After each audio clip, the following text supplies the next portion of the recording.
Gus. Selamat siang, Assalamualaikum warahmatullahi wabarakatuh. Waalaikumsalam. Salam sehat selalu, semoga eh, dan sebelumnya kami ucapkan terima kasih atas kehadirannya, baik itu online maupun offline. Sebelum memulai acara pada Kamisan pada siang hari ini, marilah kita buka dengan berdoa menurut agama dan keyakinannya. Berdoa dipersilahkan.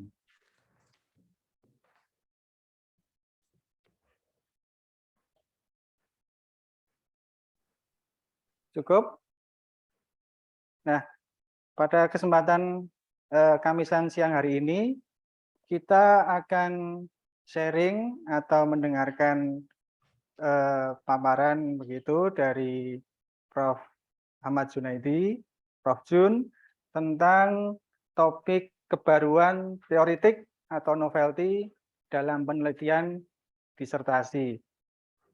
Untuk itu, dalam menyingkat waktu, kami persilahkan Prof. Jun untuk memulainya. Terima kasih, Prof. Monggo.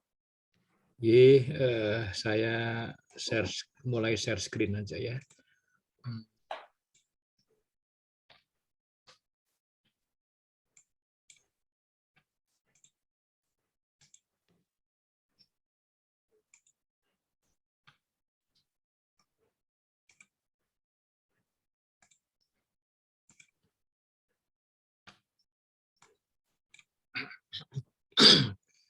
Ya, selamat siang ya teman-teman semua ya.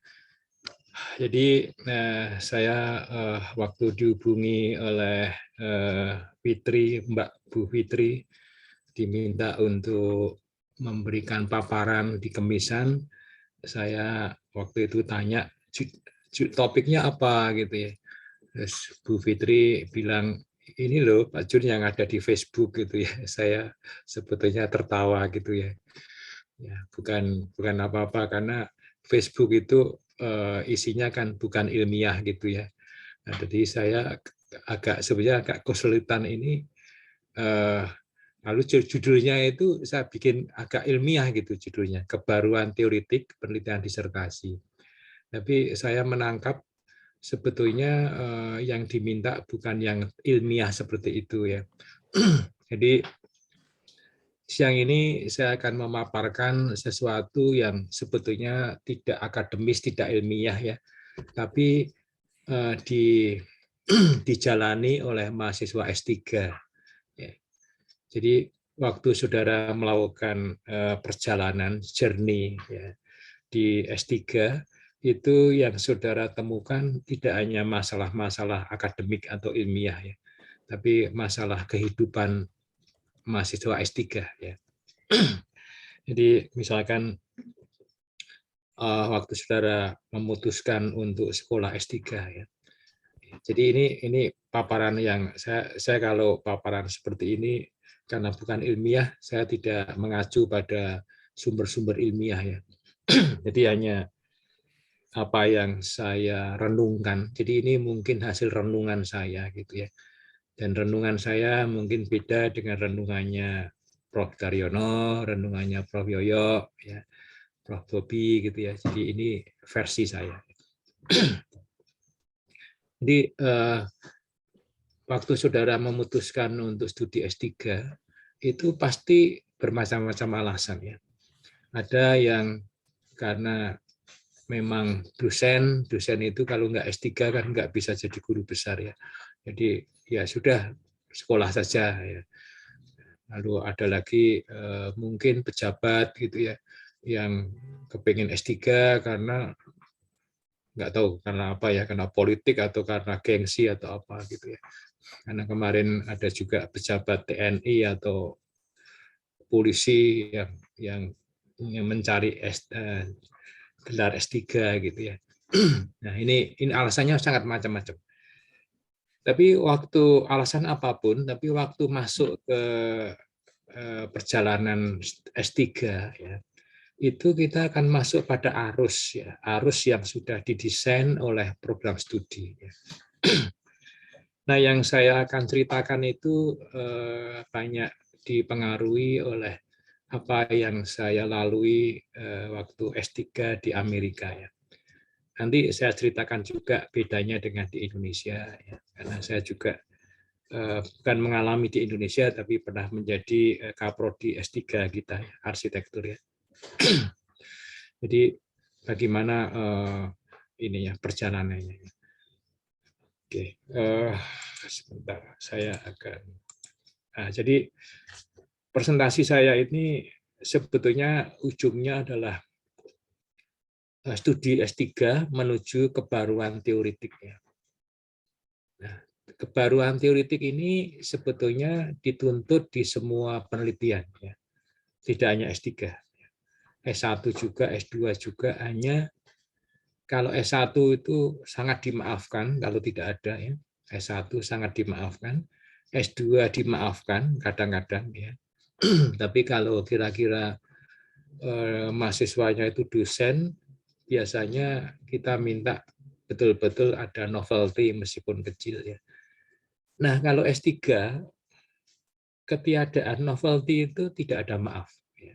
Betul-betul proposalnya ditolak betul. Nah, ini sesuatu yang sangat fatal ya.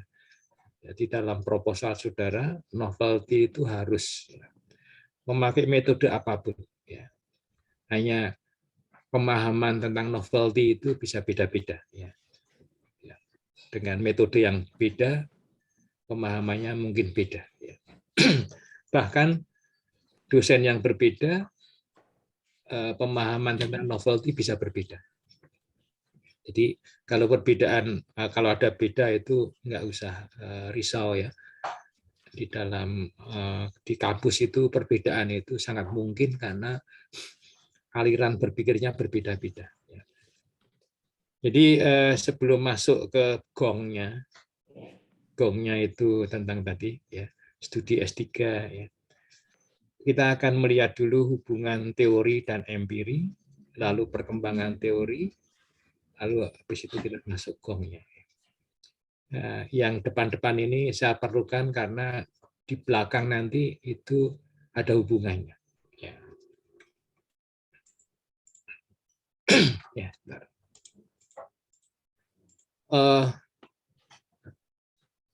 teori itu abstraksi. Teori itu abstraksi. Sesuatu yang di dalam pikiran kita. Kalau lawan katanya adalah empiri. Empiri itu di dunia nyata yang kita bisa lihat atau dipraktekkan. Nah, biasanya empiri itu hubungannya dengan teori. Empiri itu penerapan teori pada lokasi atau komunitas dan waktu tertentu. Ini dalam bahasa arsitektur jelas sekali ya. Di S1 tugas akhirnya ya itu kita sebetulnya di bawah itu ya. Tugas akhirnya itu praktek ya. Seperti studio ya. Di S1 itu kita di kurikulumnya itu memberikan teori banyak sekali. Tapi karena kita ini arsitektur itu profesional ya, profesi, maka kita dilatih untuk menerapkan teori itu pada kasus-kasus tertentu. Ya.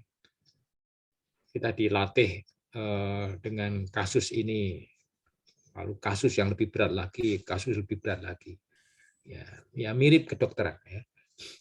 Arsitek, kedokteran, dokter, ya. Arsitek, dokter, apoteker, ya. Itu adalah profesi. Jadi sebetulnya lebih banyak di empirinya. Ya. Kalau di Amerika S1 dan S2 itu S2 masih boleh praktek ya, tugas akhir kalau di Amerika. Nah, di Indonesia S2 itu sudah tidak boleh tugas akhirnya itu berupa praktek ya. Tapi kalau di Indonesia S2 dan S3 itu tugas akhirnya masuk ke teori, ke abstraksi. Jadi kita akan lebih banyak bicara teori hari ini. Ya. Karena di dalam praktek itu dari kegiatan itu seperti perencanaan, lalu pembangunan gedung, sampai dengan wujudnya. Wujudnya bisa berupa rencana, produknya, bisa juga bangunan. Ini karena sudah ada arsitektur ya, jadi ini contohnya arsitektur. Nah, teori itu kita mengenal teori-teori yang tidak terikat lokasi atau komunitas dan waktu.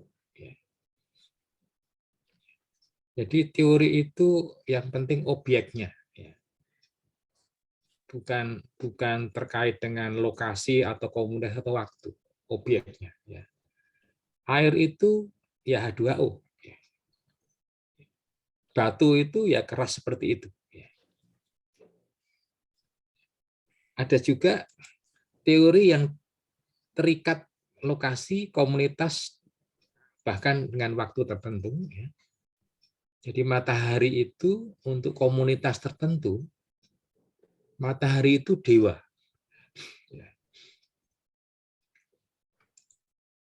Arsitektur Melayu itu seperti itu.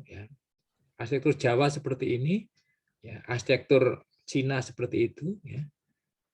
Warna merah di arsitektur Keraton Jogja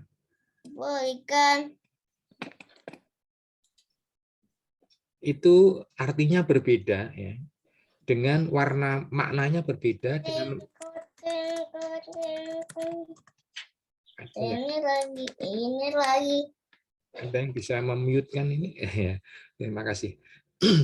Warna merah di Keraton Jogja, arsitektur Keraton Jogja, itu maknanya berbeda dengan warna merah di arsitektur Keraton Beijing. Itu teori lokal, teori yang subjektif, relativis, tergantung komunitas atau lokasinya atau waktunya. Jadi di dalam abstraksi itu ada bagian-bagian teori yang seperti teori universal itu gravitasi, lalu teori fisika, kimia itu universal. Dia berlaku di tropis maupun di kutub. Universal itu sebenarnya universal itu maksudnya di seluruh bumi. Tapi mungkin beda kalau teori itu dibawa ke planet Mars. Tapi itu di luar percaturan teori di bumi.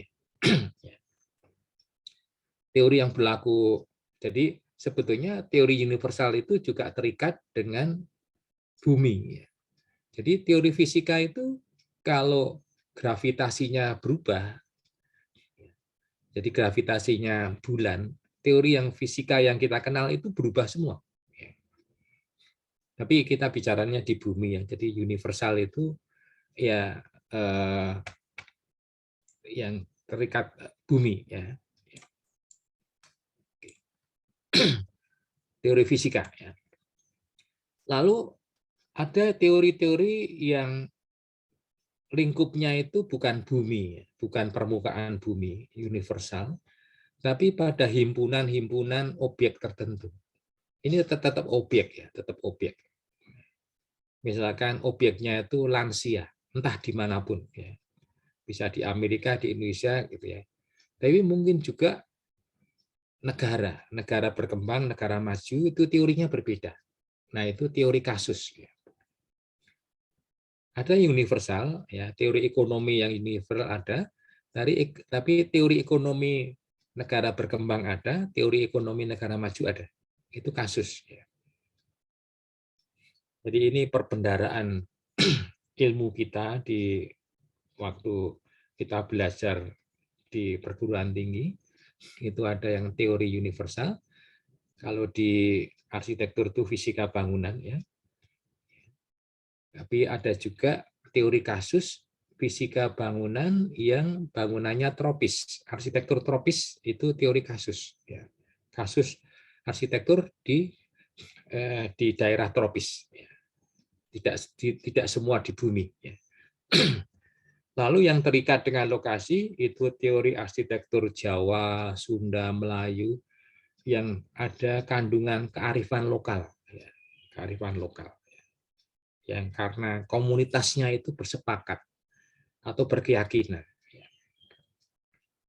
Jadi ini seluruh apa yang kita pelajari di S1, S2, S3 gitu ya. Itu seperti ini. Nah, saya ulangi lagi ya, ini gambarnya agak berbeda ya. Dari empiri itu sebetulnya muara, empiri kita itu muara tidak hanya dari ilmu kita, tapi juga ada ilmu akuntansi, ada macam-macam, ya, psikologi, ada macam-macam. Ya. Jadi di dalam muara itu sebetulnya kita tidak lagi monodisiplin, ya.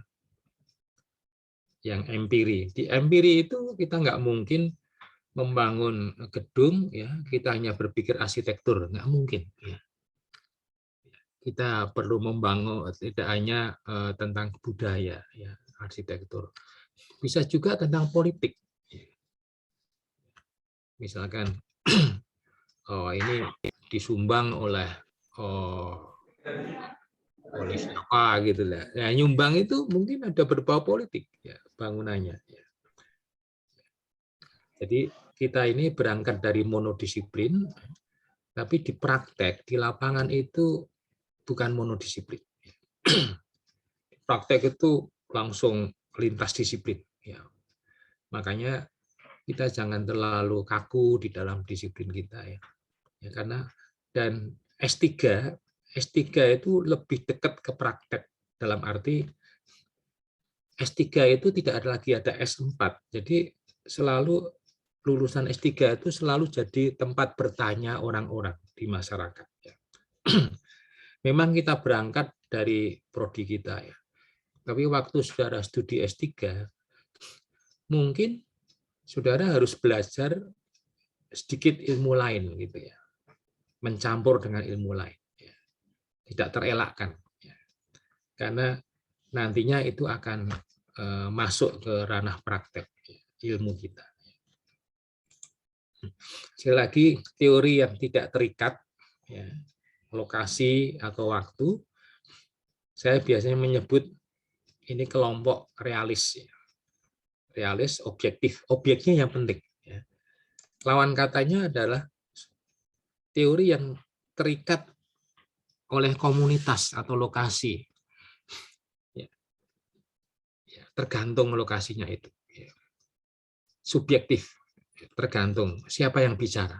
Arsitektur yang bicara orang Jawa atau orang Beijing. Ya, itu beda. Sama-sama barangnya bisa berbeda makna. Ya, itu relatif, ya, tergantung. Ya. Jadi praktek itu memang penerapan teori ke empiri, tapi kita harus sadar waktu kita praktek, kita di praktek itu bukan monodisiplin. Dan kita bisa juga belajar dari praktek. Artinya apa? Untuk orang jadi kritis, jadi pengetahuannya banyak, seperti S3, ya, itu tidak harus sekolah S3. Dia bisa belajar dari pengalaman. Ya, tokoh-tokoh zaman kuno ya, Archimedes, Aristoteles, siapa lagi itu yang kuno-kuno kan dulu belum ada S3.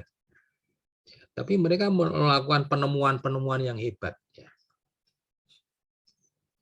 Tapi jangan lalu kemudian saudara mutung nggak usah S3 ya.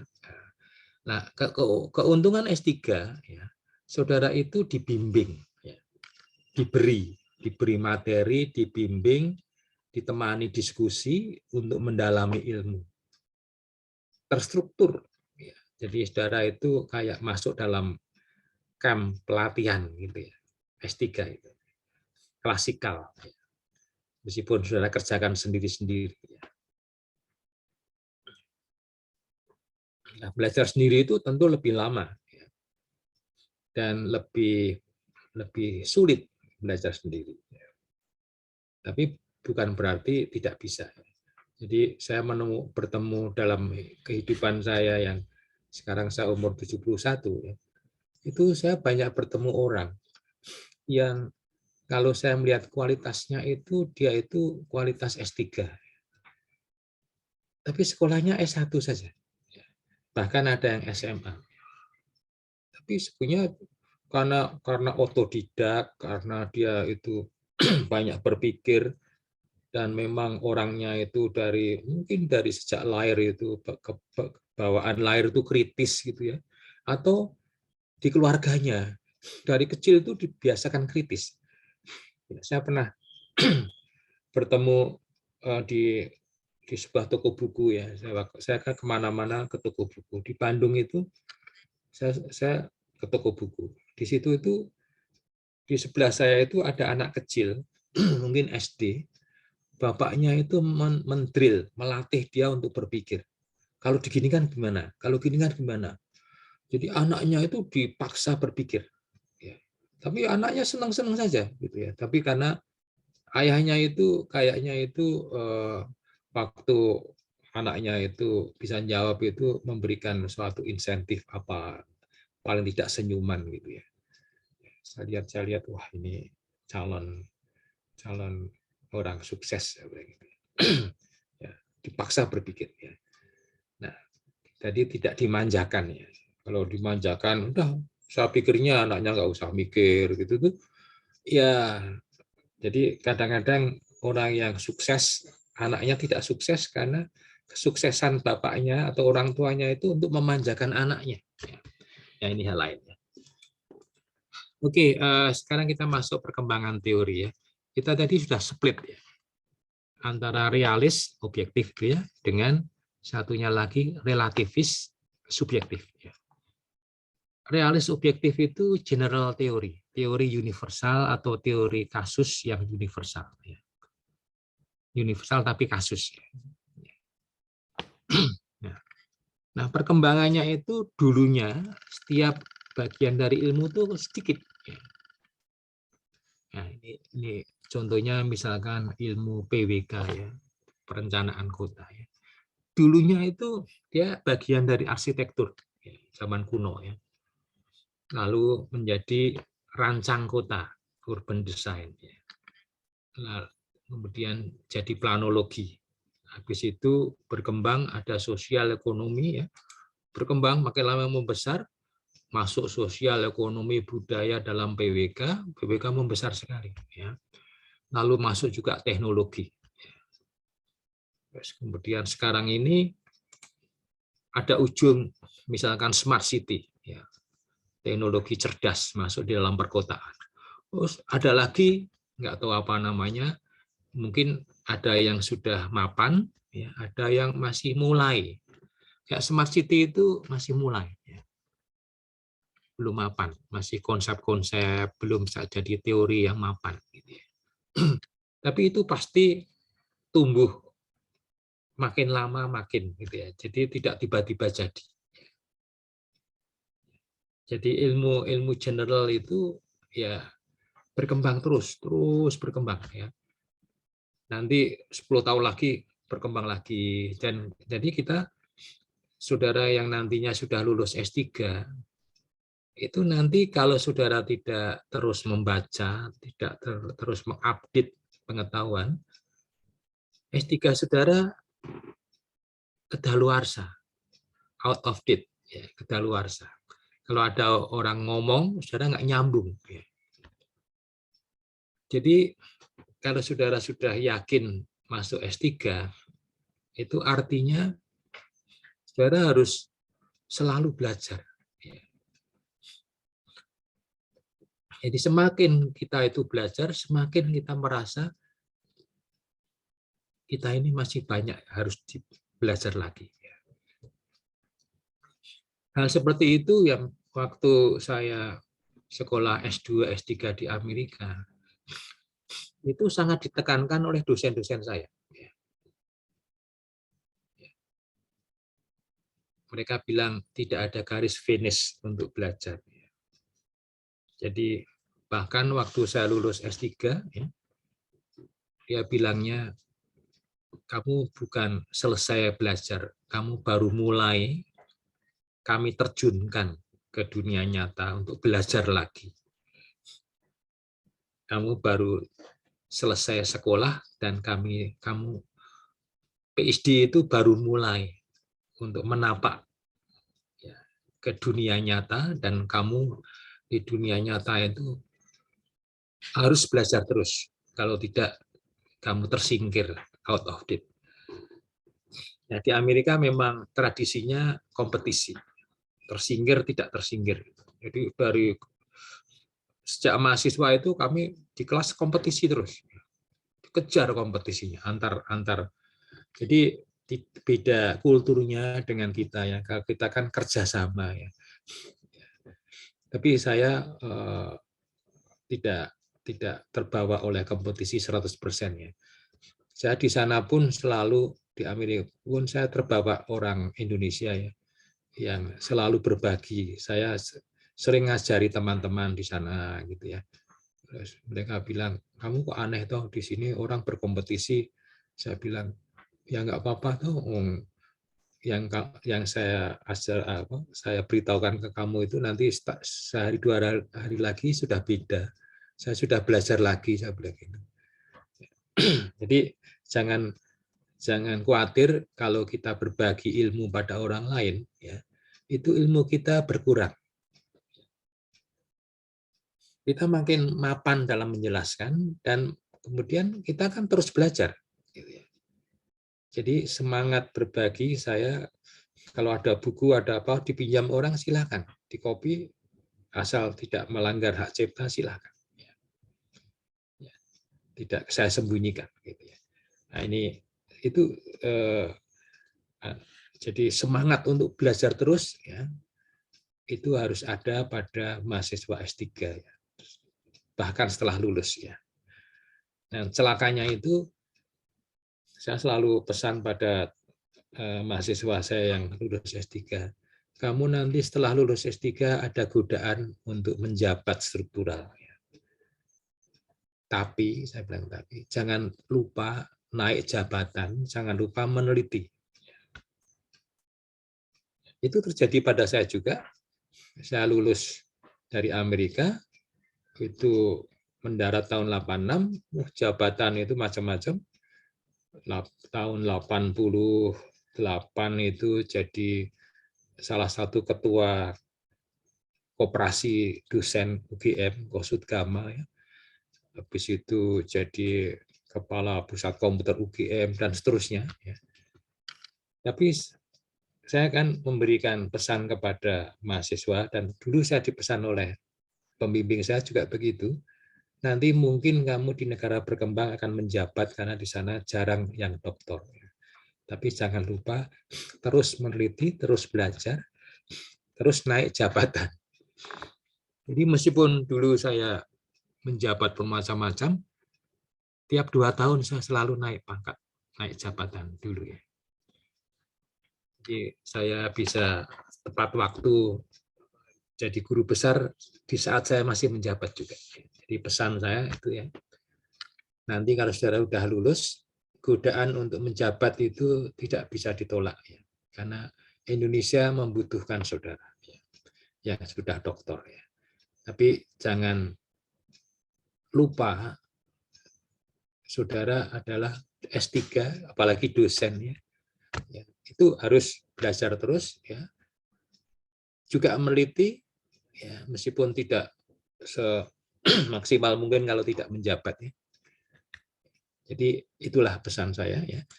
Kemudian kembali lagi pada ini, ada istilah state of the art ya. Ini dulu di kalangan kita di departemen itu saya yang membawa ini ke kita ya. Waktu itu saya belajar di Amerika itu mendapatkan istilah itu, status, state itu status ya, status dari art itu keilmuan ya, status perkembangan ilmu sampai ke ujungnya. Jadi itu kan dulu mulai dari kecil, ilmu itu makin lama makin besar, membesar, meluas, mendalam, itu secara tidak mendalam itu kita runtut. dulu ilmu kita itu kayak apa, lalu berkembang terus, tapi makin ke ujung kanan itu makin mendalam, kita dalam. Tapi kita tahu sejarahnya. Lalu bagaimana bagi yang saudara S1 dan S2-nya bukan arsitektur ya, lalu S3-nya arsitektur, S1, S2-nya bukan arsitektur. Itu seperti saya dulu ya. S1 saya arsitektur, S2 saya PWK, planologi, S3-nya planologi, di dalamnya ada teknologi informasi, komputer. Tapi semangat saya adalah belajar sendiri. Di samping kurikulumnya memang memberikan pengetahuan yang cukup, tapi karena saya tidak punya background S1 PWK, itu saya belajar sendiri banyak sekali. Saya lebih banyak belajar daripada teman-teman saya di sana. Dan saya juga ada alasannya, saya belajar itu nanti karena saya pulang akan jadi dosen S1. Itu. Jadi semangat belajar, semangat membaca, itu harus ada di teman-teman S3. Di ujungnya itu biasanya ujung pengetahuan itu ada di jurnal, atau makalah ilmiah, makalah seminar, jurnal, gitu ya. Bukan di buku. Di buku itu adalah ilmu-ilmu yang sudah mapan, sudah lama diperbincangkan, sudah mapan, kemudian dibukukan. Kalau yang baru muncul dan didiskusikan itu ada di jurnal, di makalah proceeding seminar. Jadi untuk saudara menemukan kebaruan ujung, itu saudara harus banyak sekali membaca artikel jurnal. Jadi kalau kami penguji melihat proposal saudara di Kompre, pertama yang kami lihat daftar pustaka, langsung ke belakang. Kita hitung jurnal saudara yang kira-kira 5 tahun, 10 tahun terakhir berapa. Kalau cuma satu, kami menduga novelty saudara tipis sekali atau mungkin nggak ada kebaruannya. Karena saudara tidak membaca yang baru. Mungkin saudara yang saudara anggap baru itu sudah ada di jurnal, tapi nggak saudara baca. Gitu ya. Nah, membaca itu karena bacaannya bahasa Inggris, TOEFL saudara kami tuntut gitu ya. Minimal TOEFL saudara itu bisa untuk membaca. Ya. Kalau lebih baik lagi bahasa Inggrisnya, saudara mungkin membacanya lebih cepat. Ya. Oke, kita berpindah sedikit ke relativis ya, subjektif. Ini ceritanya agak lain ya. Kalau tadi di dalam general teori itu teorinya berkembang ya. Kalau ini itu teorinya terpotong-potong ya.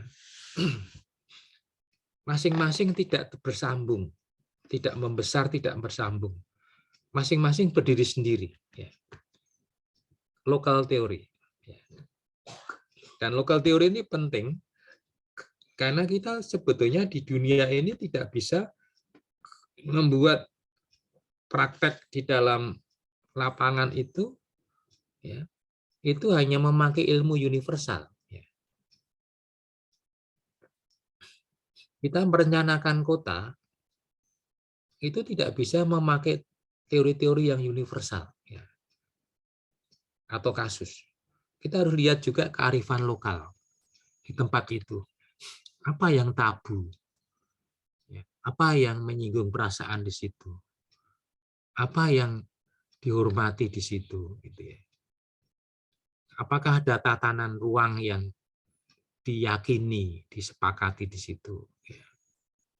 Nah, masing-masing lokal itu berbeda-beda. Jadi kita juga harus mengembangkan teori-teori lokal ya, bersamaan dengan teori yang universal. Dua-duanya kepakai di dalam praktek yang tadi menggelembung tadi ya. Dalam praktek itu semuanya bertemu. teori universal, teori kasus, teori lokal bertemu. Entah mana yang nanti lebih dominan itu tergantung kasusnya masing-masing, lokalnya masing-masing. Jadi ini perkembangan teorinya begitu. Misalkan arsitektur Jawa DIY sudah, Sunda sudah, Banten sudah. Lalu di Jepara itu ada suku Samin dan mereka mungkin punya arsitektur sendiri dan belum diteliti. Ya itu bisa diteliti sebagai lokal teori dari arsitektur Samin. Gitu ya. Selama itu belum diteliti, ya kita teliti sebagai novelty. Ya. Jadi novelty-nya lain ya. Kalau yang di general theory, novelty itu terletak di ujung perkembangan teori, state of the art.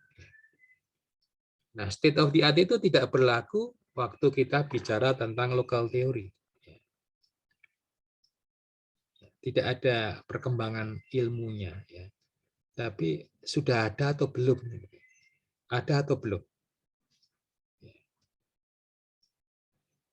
Itu novelty-nya begitu. Itu sama-sama novelty. Oke, sekarang pendorong novelty. Novelty itu ini terutama yang universal ya, ilmu yang universal ya. Karena kita bicara tentang state of the art ya. Novelty itu didorong adanya peluang-peluang dari penelitian ya sebelumnya ya, yang kita temukan di ujung perkembangan keilmuan. Misalkan zaman dulu ya, itu arsitek itu belajar tentang teori-teori. Nah, dulu yang rajin membuat teori kan orang-orang Barat ya. Orang Barat itu orang Eropa. Eropa itu musimnya 4 musim. Jadi waktu itu arsitektur itu teorinya teori tidak sadar bahwa teorinya itu dipengaruhi oleh 4 musim. Nah, waktu orang-orang Barat itu sampai ke Indonesia, sampai ke daerah tropis, dan mereka berpikir, nah ini kayaknya tidak cocok lagi ya teori-teori yang dikembangkan di Eropa itu, maka perlu ada dikembangkan arsitektur tropis. Jadi itu peluang penelitian karena belum ada.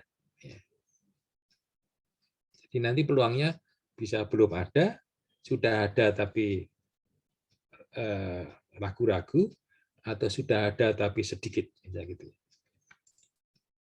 Kalau tadi kembali lagi untuk local theory, ya itu hanya masalah sudah ada atau belum saja. Ya, karena tapi bisa saja ada dan tidak ada itu bisa bergeser ya. Kita local theory yang terkait dengan pengolahan tempe ada di Jogja ya. Ada juga local theory di Jogja terkait arsitektur gitu ya. Jadi local theory terkait apa? Gitu, tentang apa? Kalau sudah ada, biasanya kita tidak memperbaiki.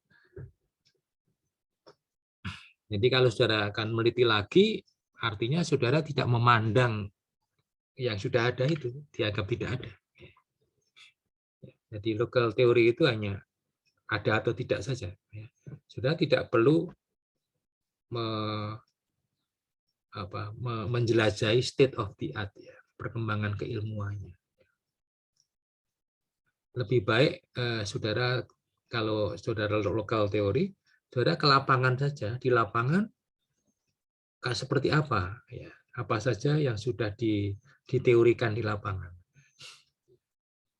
Ya, tadi tentang pengolahan tempenya, tapi arsitektur belum, ya arsitekturnya. Nah, dari beberapa artikel jurnal ini, tadi saya bilang tidak ilmiah ya, tapi ini saya ambilkan dari artikel jurnal salah satunya ya. Itu ada artikel jurnal yang kayaknya sudah saya share kepada saudara ya. Jadi ini adalah macam peluang penelitian. Ya.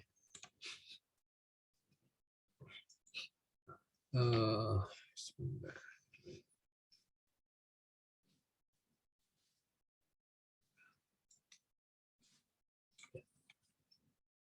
Ini yang sebelah kiri ini mungkin jangan terlalu dilihat ya, karena ini mungkin tidak terlalu tepat ya.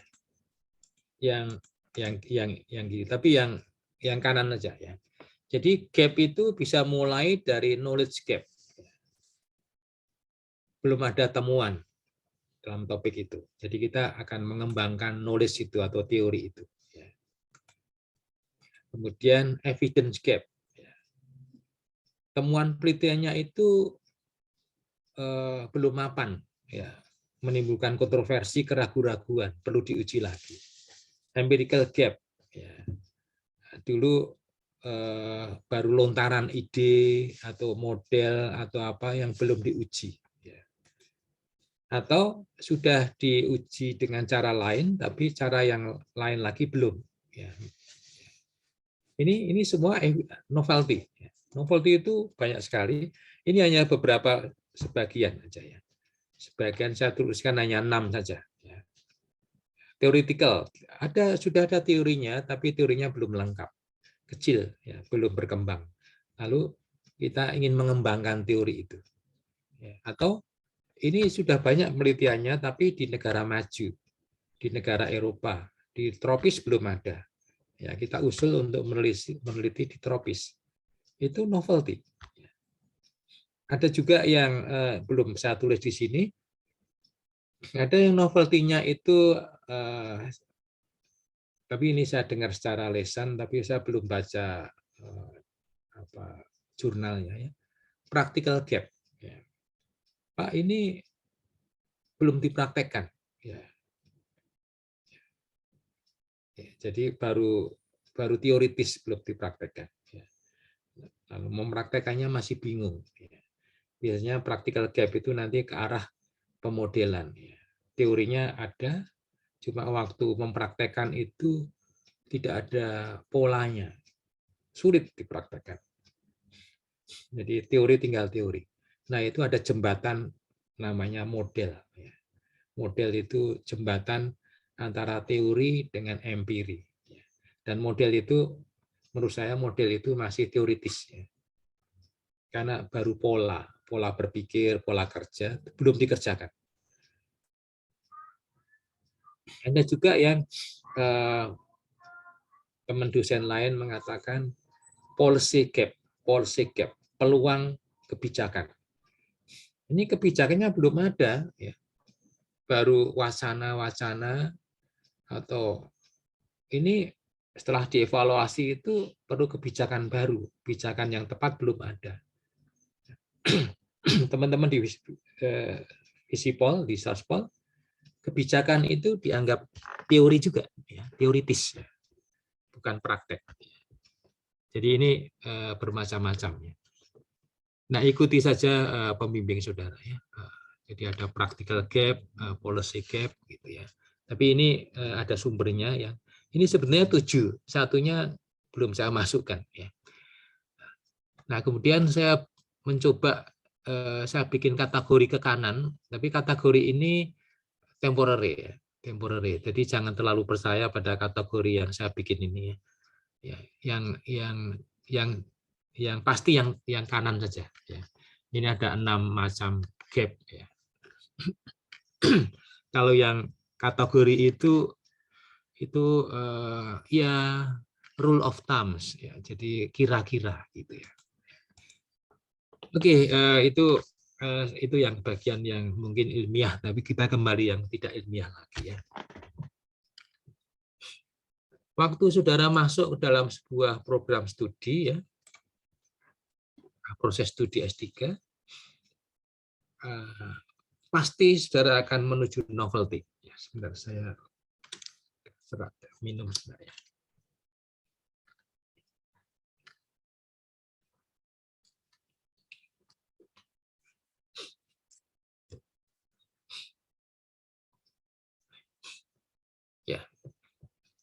Jadi cara kita di waktu masuk program studi di Amerika, masuk program studi di Indonesia, di Australia, itu sama-sama menuju novelty, tapi jalannya beda-beda. Ada negara yang kalau sudah masuk S3 ya sudah masuk saja, langsung meneliti gitu ya. Kalau nggak salah itu kayak di Australia kalau nggak salah ya. Dulu ada teman angkatan saya, dia dikirim ke Australia, saya ke Amerika. Ya. Terus dia cerita, hari-hari pertama itu hanya diberi ruangan kerja, ya, kasih ruangan kerja untuk mahasiswa doktoral. Setelah itu silakan kamu langsung saja meneliti. Dia bingung, mau mulai dari mana gitu ya. Tapi akhirnya ya sampai juga novelty, sampai juga disertasi. Perjalanannya beda. Saya di Amerika, saya kebetulan ngambil S2 dulu ya. Saya ngambil S2 banyak kuliahnya, lalu saya pikir S3-nya tidak ada kuliah kayak orang Australia, yang teman saya di Australia. Ternyata di S3 itu kuliahnya juga banyak lagi. Ya. Kalau nggak salah 72 SKS Bapak gitu ya. Lebih banyak dari S2. S2-nya 48. Ya. Dan itu berupa kuliah. Ya. Berupa kelas. Ya. Banyak tugasnya. Jadi cara Amerika untuk meluluskan S3 ya, itu banyak diberi kuliah, banyak disuruh membaca dari kuliah itu, diberi banyak pengetahuan, ya, lalu sebagian kecil SKS-nya partial fulfillment itu disuruh nulis disertasi. Jadi disertasi yang di Amerika itu tidak seberat disertasi di Australia. Australia itu seluruh SKS-nya di disertasi. Waktu Gajah Mada UGM dulu mengadakan S3, itu mirip Australia itu. Tidak ada kuliah. Nah, kemudian waktu kami datang, ya kami yang sekolah dari luar negeri itu datang, kami menganjurkan kasihan mahasiswanya. Ya. Masuk itu bingung, disuruh apa. Ya sudah terserah kamu, gitu kan, bingung. Ya. Lalu kami ambil jalan tengah. Kami tidak memberikan mata kuliah sebanyak di Amerika, ya, tapi kami menunjukkan mata kuliah seperlunya yang saudara perlukan di disertasi. Ya. Nah, kalau di Amerika kami dibekali ilmu tidak hanya untuk disertasi, ya. Lebih dari itu. Ya. Nah, ini ceritanya seperti ini. Ya. Jadi pertama, maaf, ini kenapa muncul? Ya. Ya. Jadi kita perlu memahami, ya, bukan mendalami, ya, memahami ilmu di domain program studi kita. Ya. Katakanlah arsitektur ya. Nah, tahap 1 ini saudara dapatkan biasanya di S1. Ya. S1 itu saudara diberi teori macam-macam, banyak sekali, dan kalau saya katakan teori itu kulitnya saja, permukaannya saja. Saudara tidak mendalam di situ, tapi banyak. SKS-nya banyak, mata kuliahnya banyak sekali. Memahami saja. Jadi seperti ini, contohnya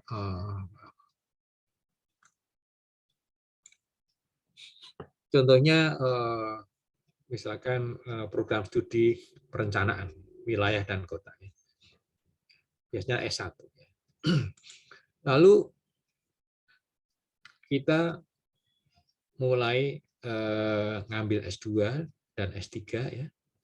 Itu kita mulai memilih area area of expertise ya. Ya, bidang yang kita tekuni, ya.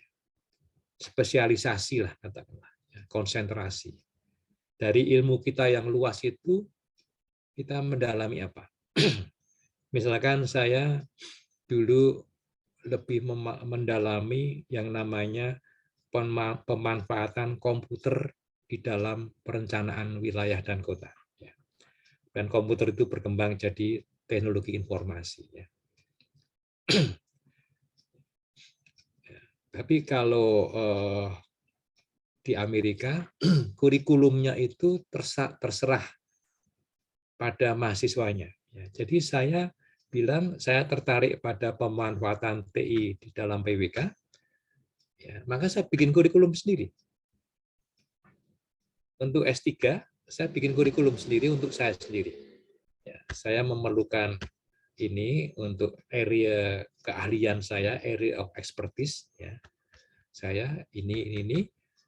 Dan kebetulan memang di sana itu liberal art. Jadi liberal art itu kayak kampus merdeka itu.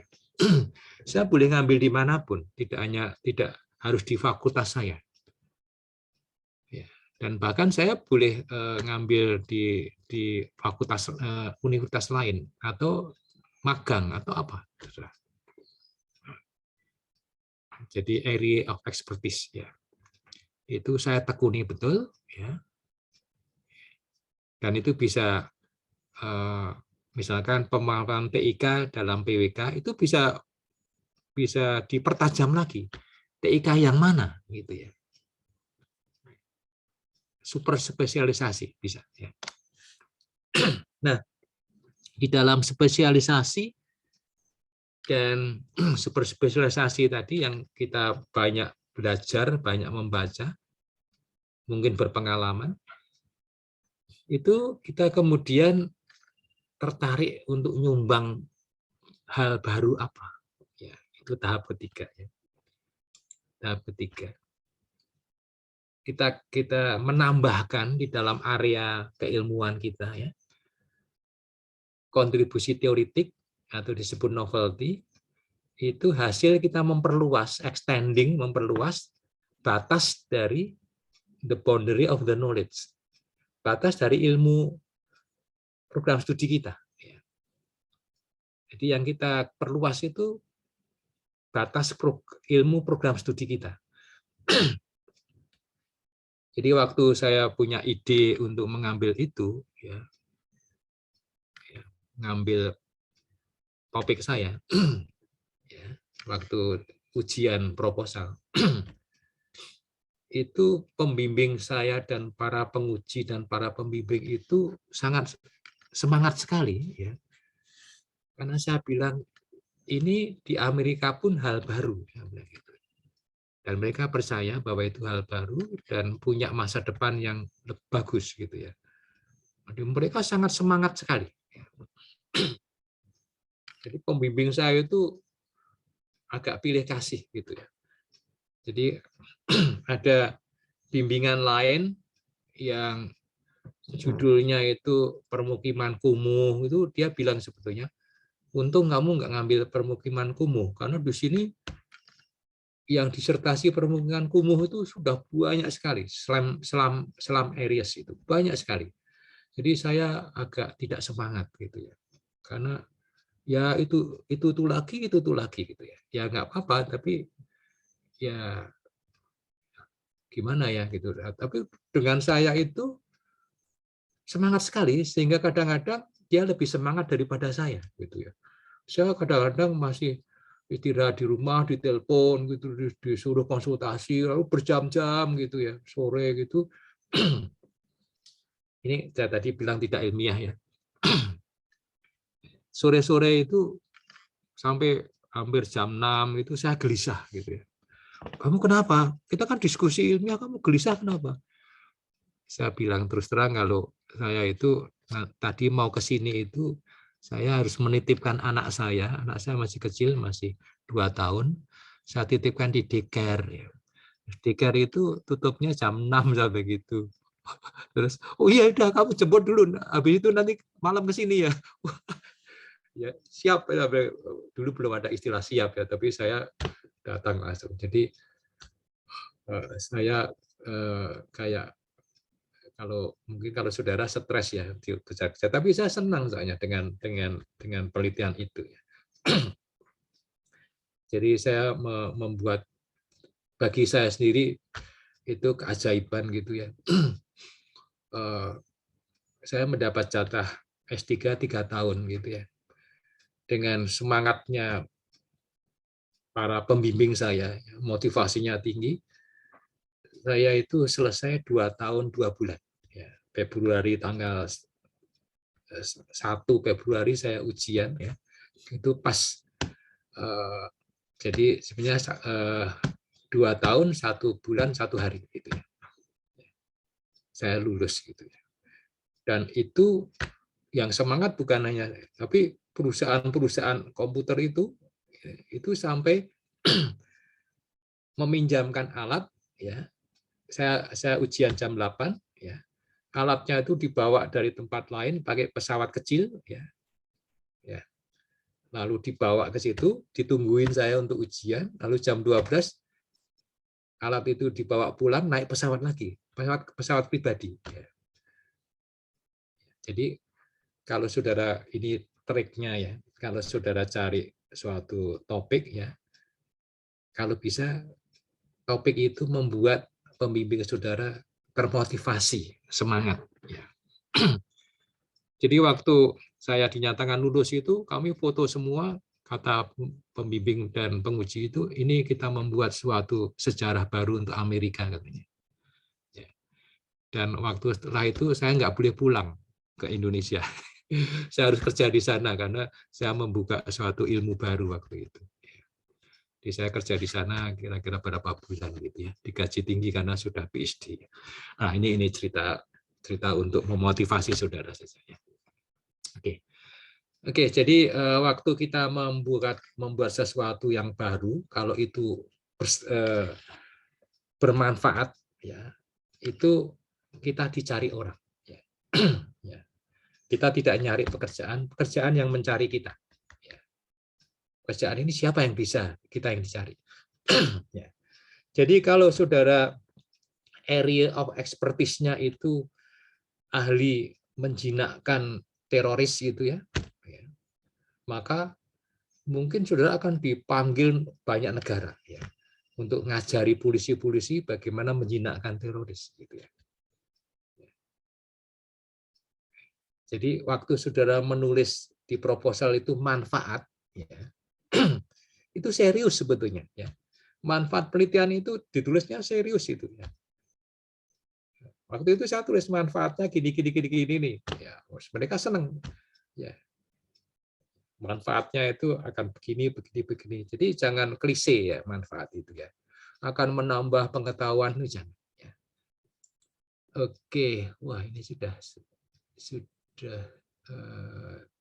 jam ya. Nggak apa-apa, sebentar lagi ya. Oke, kemudian sedikit tadi ya. Kalau saudara S1 atau S2-nya berbeda, ya belajar sendiri saja, apalagi sekarang pengetahuan itu ada di ujung jari kita ya. Kita tinggal googling saja pengetahuan itu ya. Jadi saya dulu mendalami sesuatu tahun 86 lulus. Lalu saya bekerja dulu di Amerika berapa bulan ya. Lalu saya diminta pulang karena ketahuan sudah lulus ya. Sebetulnya saya belum 3 tahun itu disuruh pulang ya. Ya, tapi saya sudah kerja berapa bulan, terus di Indonesia itu ilmu saya nggak kepake. Ya. Nah, sebetulnya saya salah ya. Carilah ilmu yang di negara saudara kepake gitu ya. Nah, saya dulu tidak memperhitungkan ilmu saya itu tidak terpakai di Indonesia. Belum. Ya, tapi di luar negeri itu kemudian berkembang pesat ya. Sehingga ada orang yang sedang nulis buku tentang itu menghubungi saya ya. Lalu kemudian saya berikan beberapa bagian dari disertasi saya masuk bukunya dia. Terus saya tahun 92 itu waktu saya pelatihan teknologi di Jepang, saya diberi dosen Jepang, ini buku baru kamu baca. Waktu saya baca ada tulisan dari disertasi saya. Ya. Terus saya bilang, wah nama saya ada di dalam. Dia kaget. Apa? Wah, dia kaget sekali karena nama saya ada di buku itu, gitu ya. Terus saya dipanggil, ya, jadi manfaat tadi ya. Saya dipanggil oleh konglomerat Jepang itu tiap bulan itu mengadakan pertemuan dan memanggil penelitian-penelitian terbaru untuk paparan 10 menit. Jadi saya dari kota apa itu dibiayai naik Shinkansen, ya, dinginepkan di hotel mewah dan sebagainya, disuruh bicara hanya 10 menit di depan mereka. Ya. Di situ udah banyak dokter-dokter baru itu, ya, antri satu-satu masuk 10 menit berbicara gitu ya. Jadi karena tadi itu novelty, ya. Karena penelitian saya itu tahun 92 itu masih novelty di Jepang. Ya. Ya. Tapi di Indonesia belum kepake. Tapi di Indonesia kemudian saya mengembangkan lagi, ya, tidak berhenti belajar ya. Sekarang saya menekuni Smart City, itu belajar sendiri ya. Sejak 2010 ya saya belajar sendiri sampai sekarang, dan saya sekarang di nasional saya tercatat sebagai area of expertise saya itu Smart City. Jadi jangan ragu-ragu, S1, S2-nya bukan arsitektur, S3-nya arsitektur, Anda bisa belajar sendiri. Ya. Banyak buku, asal kemauannya besar. Ya. Oke, lalu kurikulum itu sebetulnya struktur topik. Ya. Dan kalau saudara belajar sendiri, ya, saudara apa yang saudara pelajari buku-buku ilmu itu distrukturkan topiknya. Ya, kayak bikin kurikulum itu topiknya. Ya.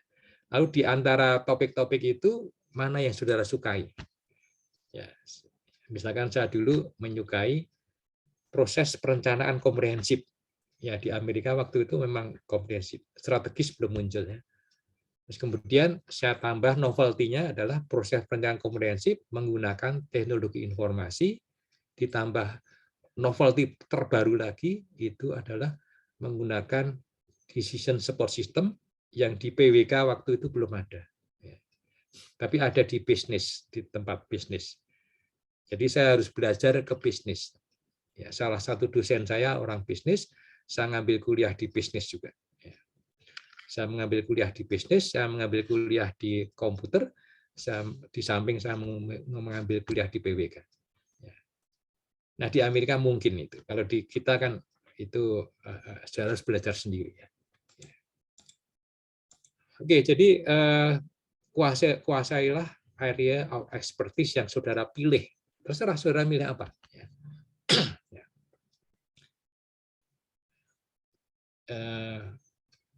Misalkan aja saudara menekuni tentang permukiman atau perumahan, utama permukiman lainnya, perumahan tekuni.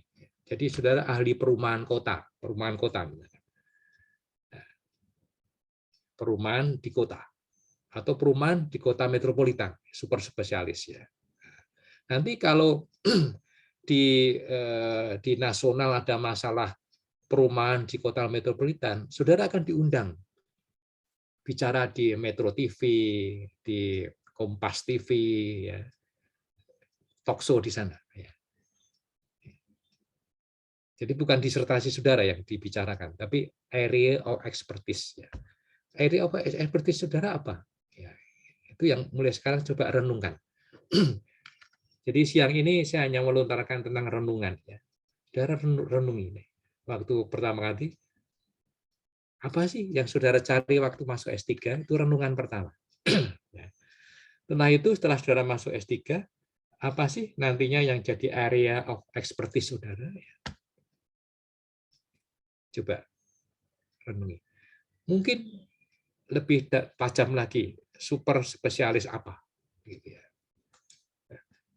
Nah, setelah itu dari area of expertise itu, ya. Nah, saudara ingin menambah pengetahuan, extending the boundary of the knowledge di bagian apa atau dengan apa, menonjol tambahan tonjolan itu yang seberapa, itu ada di area of expertise saudara. Jadi area of expertise saya adalah perencanaan wilayah dan kota dengan memanfaatkan teknologi informasi. Saya tahu tentang database, tentang GIS, ya, tahu semua, ya.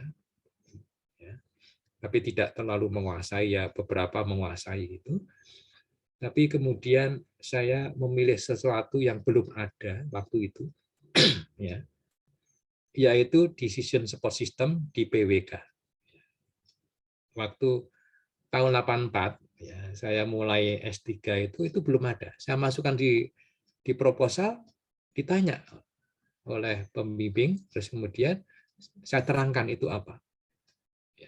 Lalu pembimbing pertama itu kan lalu setelah itu pembimbingnya ditambah lagi yang ahli decision support system dari Fakultas Ekonomi dan Bisnis.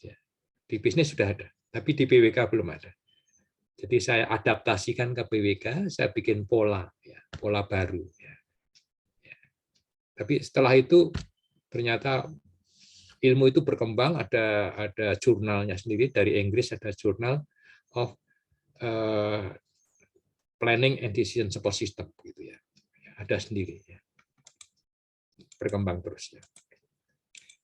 Jadi ini tadi itu tahun 86 itu belum ada, dan novelty itu hanya berapa tahun habis itu sudah jadi.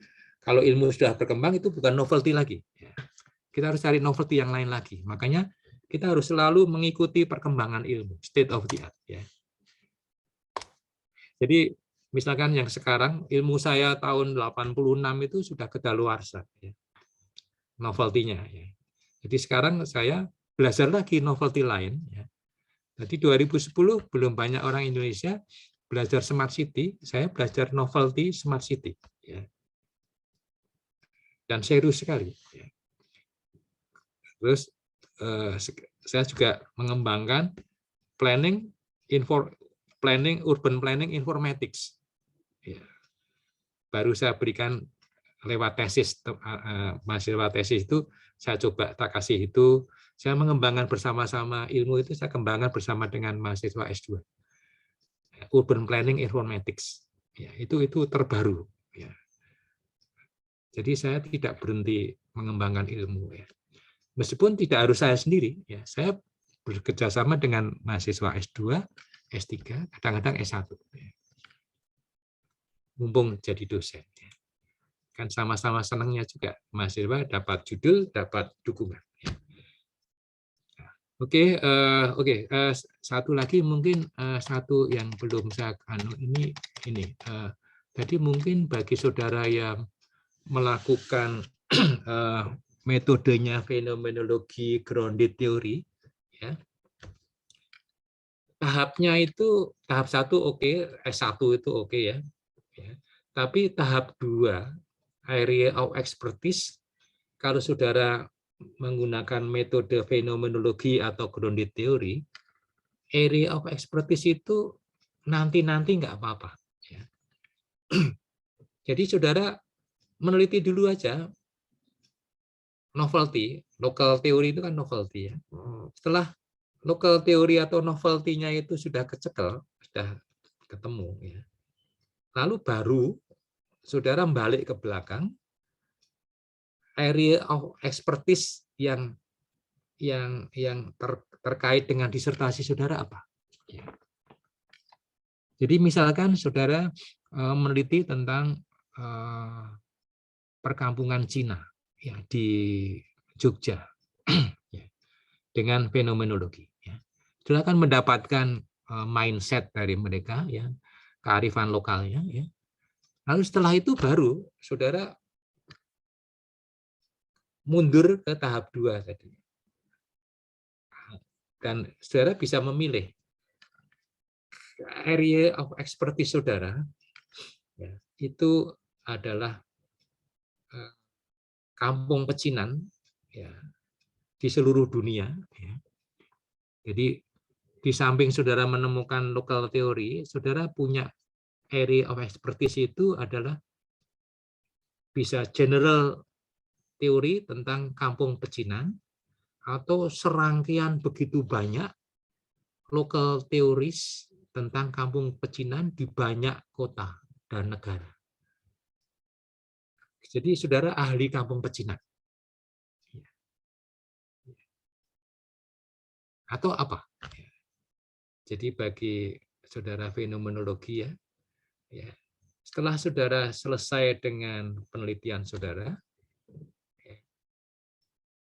teruskan dengan menguasai area of expertise yang terkait dengan temuan saudara tadi.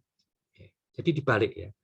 Jadi kalau grounded atau fenomenologi itu tahap 1, tahap 3, lalu tahap 2.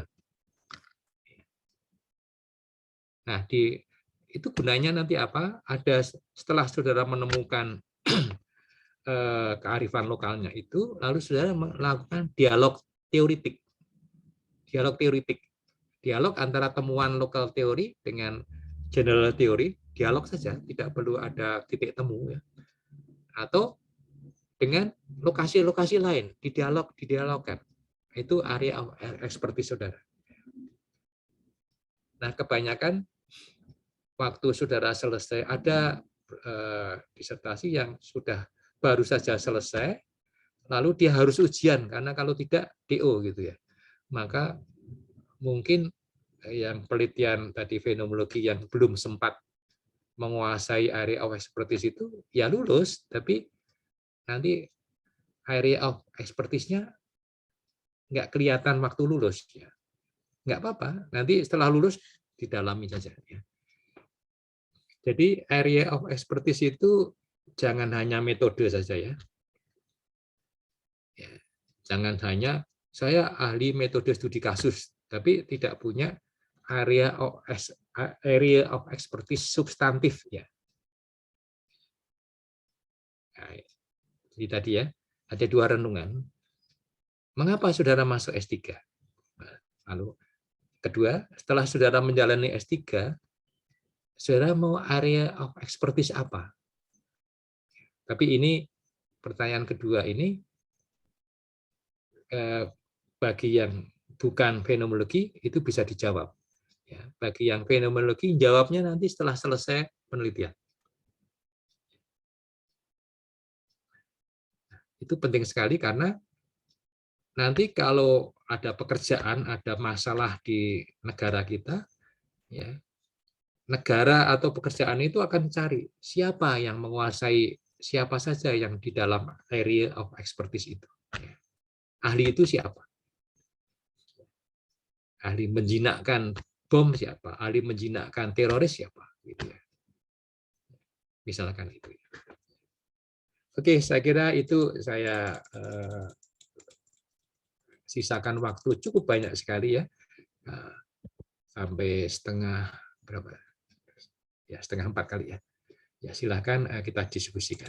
Oke, saya kembalikan kepada moderator. Baik, terima kasih Prof. Jun atas banyak sekali ilmunya. Silahkan teman-teman, Bapak Ibu sekalian yang akan menyampaikan pertanyaan atau bahan diskusi mungkin bisa langsung disampaikan. Monggo satu-satu aja ya, kita ngobrol aja ini bukan diskusi ilmiah, bukan Ya. diskusi akademik, ini ngobrol. Yang di kampus mungkin ada Bu Sylvia, Bu Mutia, Pak Elvis. Banyak sekali ini yang hadir langsung di kampus pada kesempatan hari ini. Silakan. Atau kalau belum ada, saya izin Prof untuk menanyakan. Monggo. Tadi banyak disinggung tentang novelty dan bagaimana cara menemukannya gitu ya. Kalau saya boleh bertanya, untuk penelitian model itu novelty-nya seperti apa, Prof?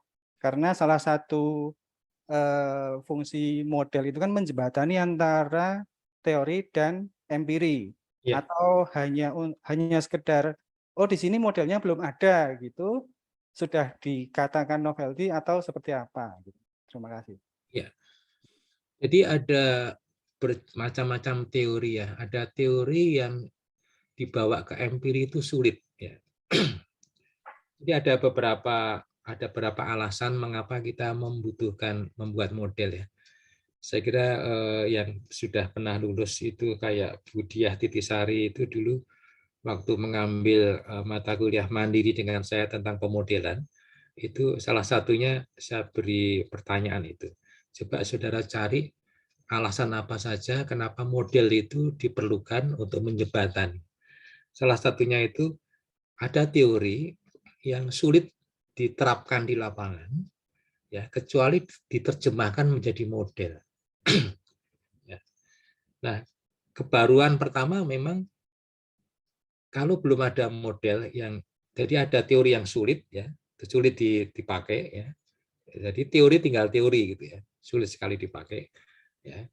Atau dipakai itu biasanya ya enggak karuan gitu ya. Lalu belum ada yang menjembatani, itu novelty ya.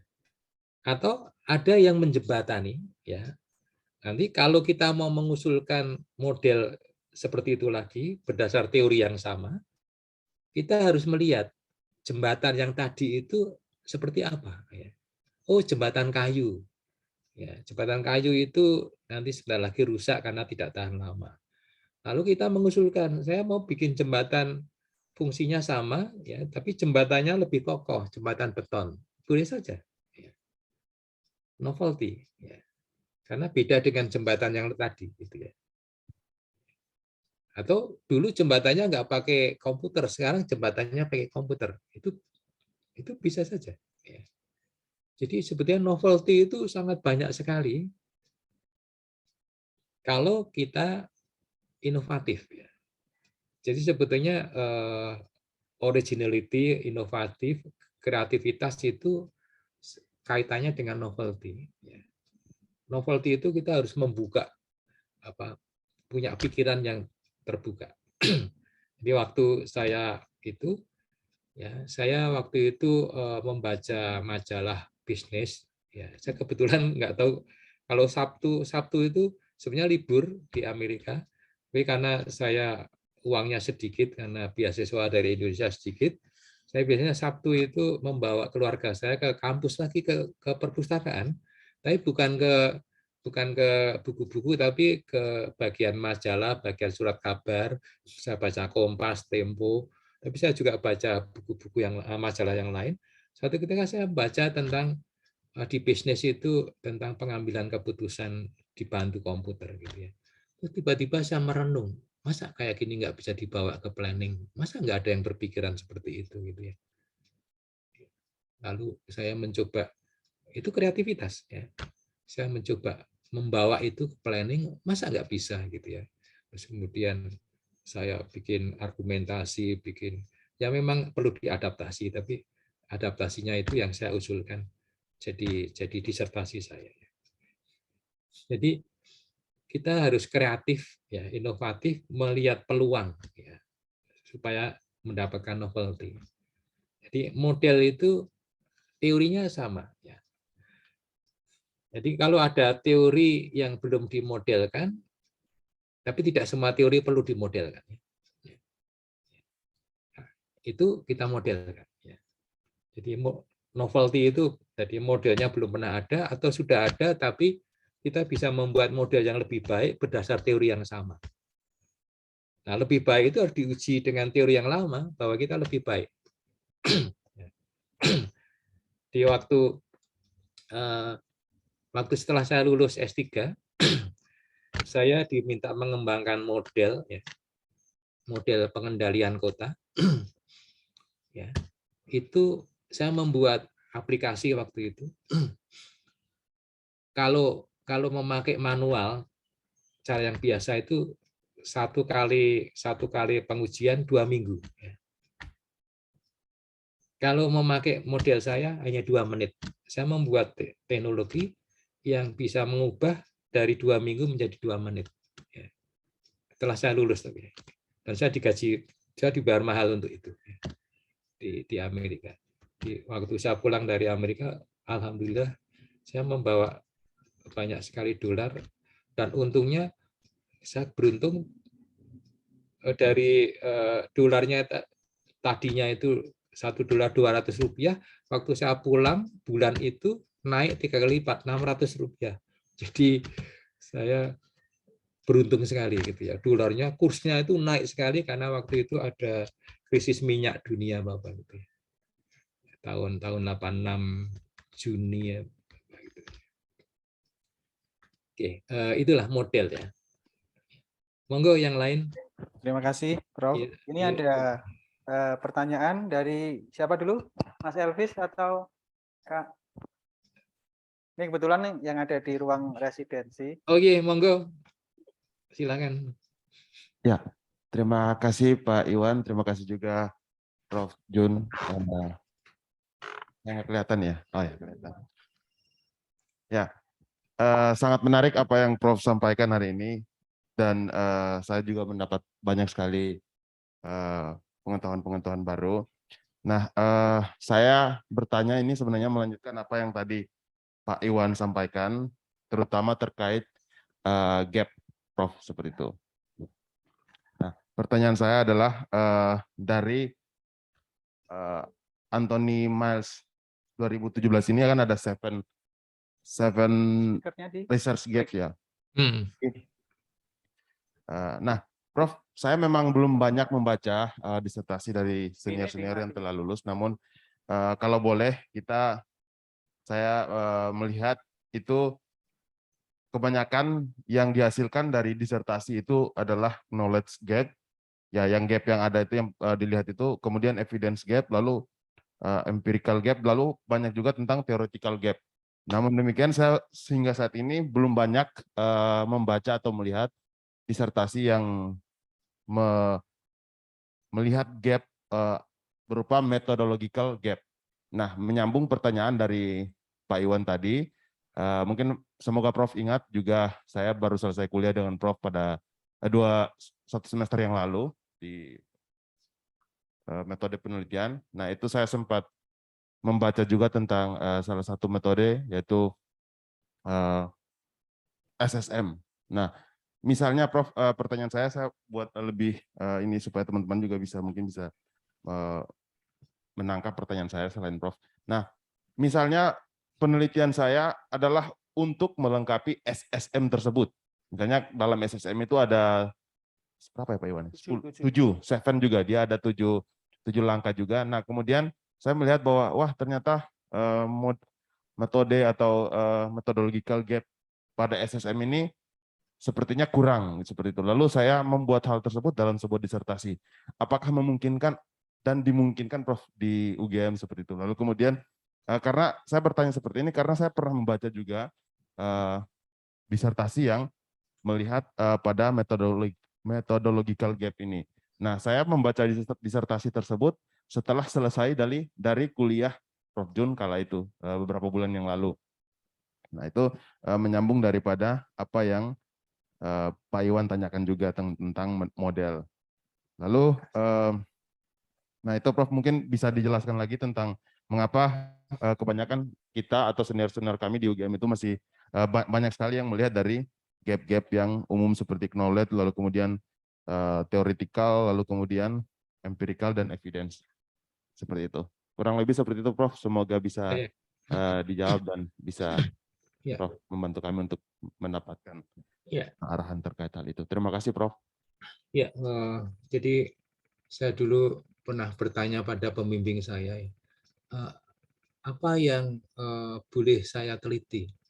Pembimbing saya itu bilang, apapun, kamu pikirkan coba, nggak usah dibatasi gitu ya. Jadi jangan khawatir ini nggak boleh itu, pokoknya silakan gitu ya. Jadi itu membuka kreativitas sebetulnya. Nah, nanti baru kemudian diarahkan ya. Jadi begini, sebetulnya methodological gap itu adalah begini. Nah, dulu misalkan hal itu sudah banyak diteliti, ya. Tapi penelitiannya itu pakai kuantitatif. Lalu saudara merasa bahwa penelitian kuantitatif tentang hal itu ada beberapa yang menghilangkan makna atau menghilangkan apa. Gitu ya. Lalu saudara mengusulkan hal yang sama diteliti lagi, tapi dengan metode yang berbeda, metode kualitatif gitu ya. Jadi dulu pernah ada di S2 ya, S2 kita arsitektur. Pemilihan lokasi perumahan di Jogja. Ya. Itu beberapa kali diteliti dengan metode kuantitatif, kuesioner pada orang-orang gitu ya. Bagaimana mereka memilih lokasi perumahannya. Ya. Lalu suatu ketika ada yang usul, Pak, kayaknya di beberapa bagian di Jogja perumahannya itu ada yang terkait makna. Ya. Tidak semuanya rasional, ada yang makna. Misalkan di Kota Gede, jadi lokasi membuat rumah atau perumahan di sana itu terpengaruh oleh keyakinan. Jadi dia tidak ingin mengulang judul yang sama, meskipun lokasinya lain, itu dengan metode kuantitatif, tapi dia ingin menggunakan kualitatif. Saya bilang, oh ya, ide yang bagus itu. Dan dia lulus ya. Dengan menggunakan metode yang berbeda, tapi alasannya kuat. Ya. Kalau saudara ingin, ini hal lain lagi, kalau saudara ingin merubah atau mengembangkan suatu metode, ya, itu juga boleh. Ya. Jadi misalkan metode SSM, saudara ingin memperbaiki metode itu. Ya. Nah itu sebetulnya menurut saya sih bebannya lebih dari S3 ya.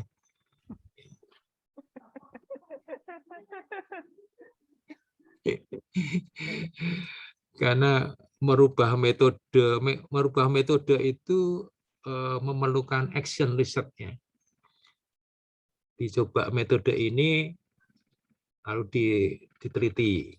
Wah, ternyata maksudnya dijalankan penelitian gitu ya. Oh, hasilnya kurang baik. Perbaiki metodenya, penelitian lagi. Penelitiannya berkali-kali kan. Kalau S3 kan cuma sekali kan. Jadi merubah metode itu bebannya sangat berat ya.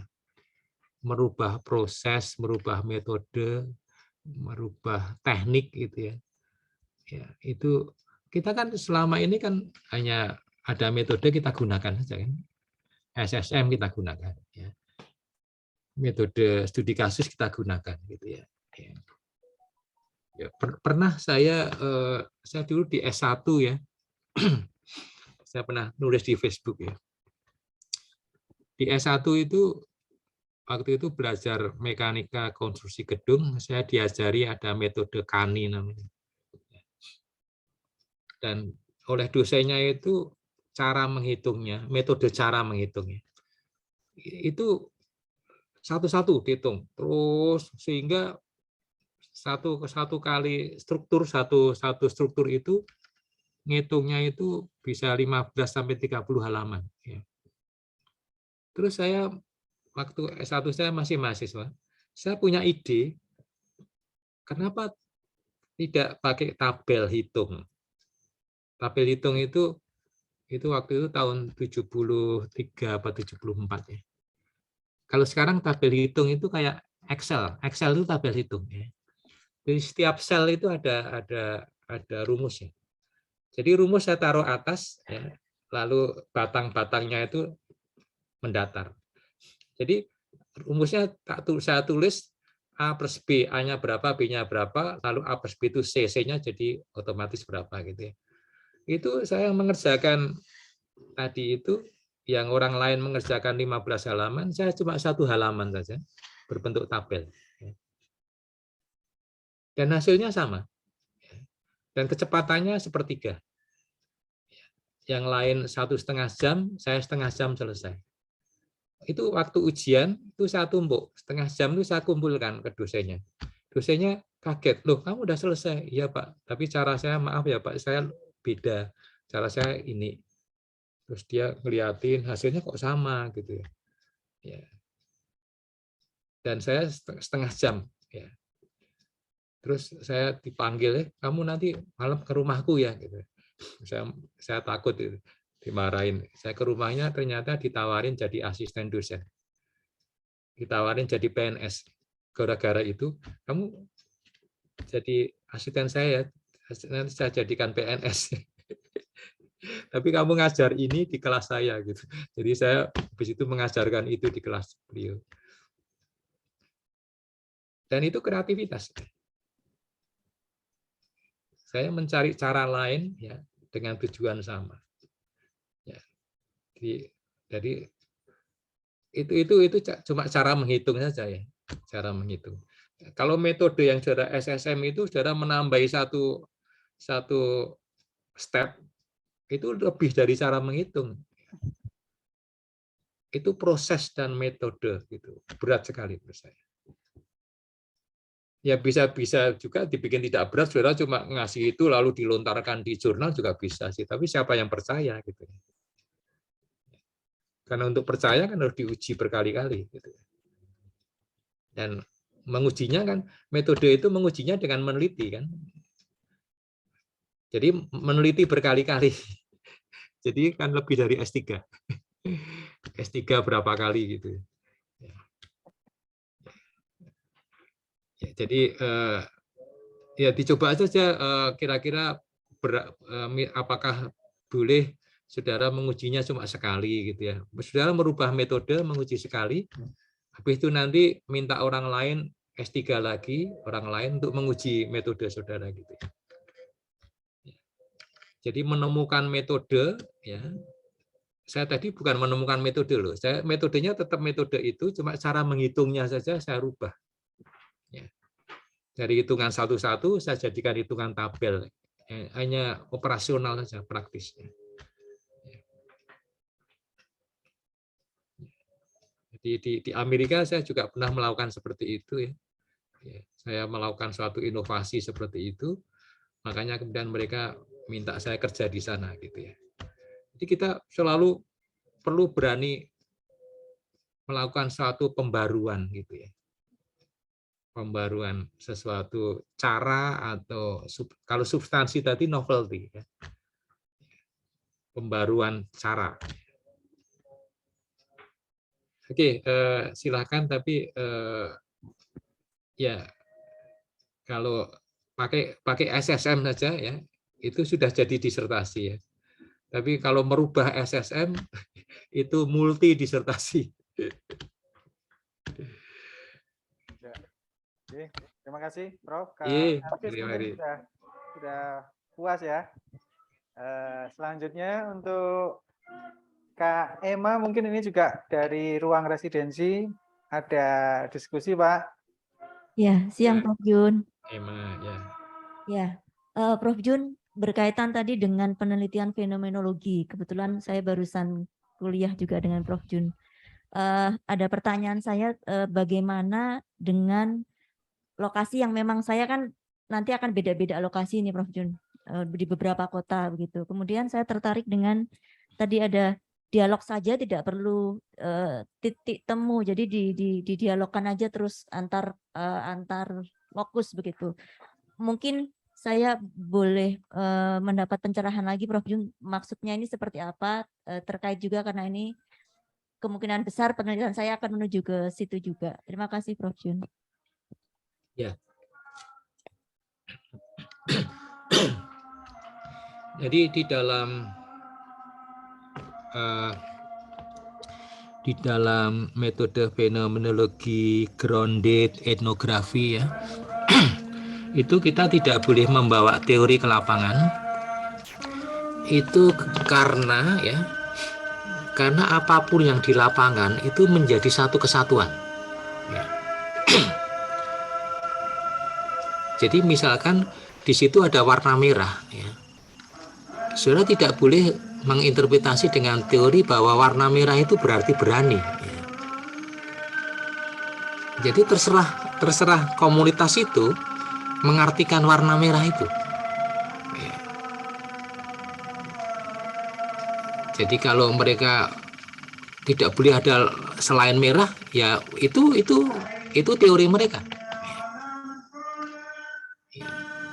Lalu kemudian kalau ada komunitas lain lagi, dia punya satu set kesepakatan yang menyatu. Ya. Kita tidak boleh membawa teori dari komunitas yang tadi ke yang satunya lagi. Masing-masing berdiri sendiri. Ya. Makanya kita hanya berdialog saja. Kamu begini, aku begitu, gitu ya. Kita tidak perlu menikah gitu ya. Wah, tidak menjadi satu kan tidak perlu menikah kan. Ya, kamu begini jadi beda gitu ya. Itu karena biasanya keyakinan, kepercayaan itu akan memengaruhi seluruh kehidupannya, seluruh ekspresinya seluruhnya ya. Termasuk warna, termasuk bentuk, termasuk apa itu. Ya. Jadi masing-masing lokal itu berdiri sendiri. Nah, tadi saudara cerita disertasi saudara ada beberapa lokal. Kalau lokal itu satu homogen, nggak apa-apa ya. Jadi misalkan 3 lokasi tapi homogen. 3 lokasi itu sama sebetulnya. Hanya kebetulan saja 3 lokasi itu nggak apa-apa. Tapi kalau satunya komunitas Jawa, satunya Jawa plus Minang, satunya Jawa plus Batak gitu ya. Saya tidak yakin ya bahwa saudara membuat tiga-tiganya jadi satu ya. Ya paling-paling diteliti masing-masing, didialogkan saja ya. Dan kita kayaknya belum terbiasa membuat penelitian di 3 tempat gitu ya. Biasanya hanya 1 tempat ya. Karena kalau 3 tempat jarang homogen ya. Kalau fenomenologi ya. Ya. Biasanya 1 tempat saja ya. Satu lingkungan meskipun mungkin tempatnya terpisah oleh sungai atau apa gitu, tapi 1 tempat ya. Kecuali komunitasnya sama persis ya, homogen ya. Nah, kalau heterogen kayaknya kita akan mendapatkan ininya apa, kearifan lokalnya itu terlalu dipaksakan dari 3 yang berbeda. Silakan. Ya, Prof. Komunitasnya sih sama, Prof. Sebenarnya hanya memang beda lokasi komunitasnya. Ya, nggak apa-apa kalau. Tapi saudara yakin nggak ada yang memengaruhi hal lainnya. Ya, misalkan aja komunitasnya sama 3 lokasi, cuma yang satunya itu dia petani, gitu ya. Ya, yang satunya itu dia bekerjanya di pemerintah daerah, yang di waktu bekerja itu dia campur dengan orang lain gitu. Itu bisa beda loh. Jadi konteksnya harus persis sama juga. Berarti novel ujungnya itu saya masih belum kebayang. Berarti dialog begitu ya, Prof ya? Kalau ujungnya masing-masing. Maksudnya ujungnya itu lokal teori itu jadi ujungnya. Karena lokal teori itu dari tidak ada jadi ada kan. Tadinya kan belum ada lokal teori di situ. Anda menggali dengan etnografi bisa, fenomenologi bisa, grounded teori bisa. Anda menggali lokal teori, lokal teori. Dari tidak ada jadi ada, itu novelty-nya. Dan saudara tidak perlu membawa area of expertise gitu ya. Tidak boleh membawa teori kan? Iya, Bro. Nah, saran saya setelah saudara selesai menemukan kearifan lokal tadi, saudara kemudian membangun area of expertise untuk saudara sendiri ya. Dan itu nanti menjadi bahan didialogkan. Ya. Jadi misalkan saudara meneliti di Semarang, Katedral Semarang, ya lalu saudara cari penelitian serupa di katedral tempat lain, ya. yang konteksnya berbeda, tapi nanti didialogkan aja. Ya. Jadi saudara ekspertisnya tentang permukiman di dekat katedral misalnya gitu. Itu ekspertis saudara. Oh, ya. Atau diperluas sedikit permukiman di sekitar gereja gitu ya. Tidak hanya katedral tapi gereja secara umum gitu. Itu ekspertis saudara yang lebih luas gitu. Ya. Tapi jangan sampai saudara tidak punya ekspertis gitu ya. Baik, Prof. Kalau tidak punya ekspertis, saudara hanya ekspertis saudara dalam tanda petik itu saudara hanya metode penelitiannya saja gitu. Dan itu ya nggak apa-apa sih, tapi saudara jadi secara substantif memang tidak punya ekspertis, jadi ekspertisnya hanya metode saja. Dan dengan metode saudara sudah menghasilkan satu novelty. Ya, tapi saudara nggak punya ekspertis gitu ya.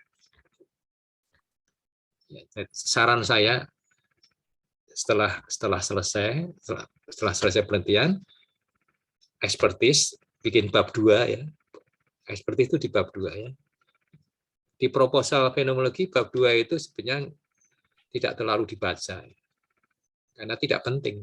Teori kan tidak penting. Pentingnya nanti untuk diskusi. Jadi sebenarnya saudara yang fenomenologi itu cepat-cepat saja ujian proposal. Karena bab 2 itu tipis nggak apa-apa. Tapi nanti setelah selesai, yang lain sudah langsung mau wisuda, saudara masih mencari bab 2-nya ditebalkan untuk dialog teoritik. Gitu. Jadi tahapannya lain. Oke, monggo yang lain. Begitu, Kak Emma mungkin sudah Iya, terjawab sudah. ya Ya, terima pertanyaannya. kasih. Oh, sudah langsung mau ujian kompre sepertinya. Yang Iya. lain mungkin yang Cepet-cepet aja. online mungkin ada yang akan disampaikan ke Prof Jun. Silahkan. Mbak Diana, Mas Danang. Itu masih merenung yang tadi saya minta merenung 2 hal tadi. Ya. Bu Mutia, mungkin. Kalau yang online nggak ada nih, masih ada Pak yang di ruang residensi ini. Ini mungkin karena pengaruh snack ini, banyak snack di sini jadi aktif. Semangat. Selamat siang, Prof. Iya, monggo. Ini Bu Sylvia, silahkan Bu.